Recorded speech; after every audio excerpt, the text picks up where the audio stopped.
I'm Matt Booth. I'm the owner of Videodrome. We've been open since 1998. We're one of the last video stores left in the Southeast. 20,000 different titles. Stuff you can't find streaming, stuff you can't find on the internet. If you're ever in Atlanta, it's definitely a place you should check out. Okay, so what do you guys think of when you think of a Losey film? I think first of like dark themes. Like I think that Losey's obsessed with like what lies beneath, kind of like the underbelly of society.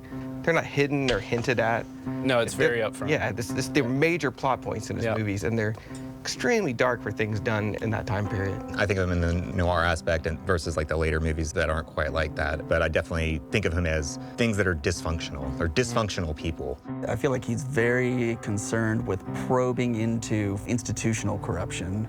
Absolutely, and then that moves on to relationships and emotional instability, and then this sort of like codependency that arises in relationships. And there's this evolution that you can see as you watch more and more of his movies of this central premise of examining the psychology and the motivations and the machinations of abuses of power, whether it's on a big institutional scale, like a prison, or down to these very intimate relationships between 2 or 3 people.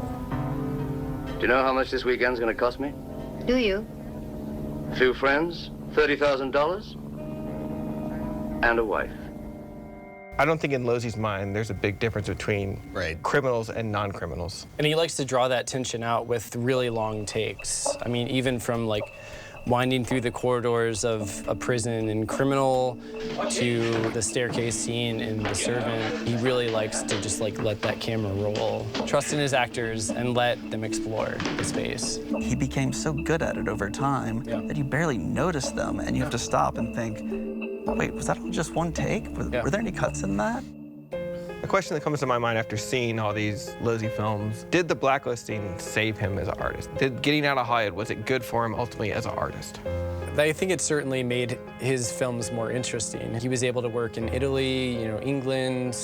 It's really wide-ranging, varied, not always great, but definitely different. And the adoration of critics, influential European critics, that may not have paid attention to him had he just been working on RKO pictures. And he also got to work with stars like Jean Moreau and discover new stars. And through these new alliances that he found in Europe, along with other blacklisted Americans that he may not have felt an allegiance with or a kinship with before, that definitely flavors his work. I think the question was posed to him, and his answer was, I'm sure that if I stayed in Hollywood, I would have had a mansion and 2 Cadillacs and a bunch of money, but I would have been dead. I would say the genius of Losey is that he's able to take these small B pictures or these small scripts and turn them into something interesting.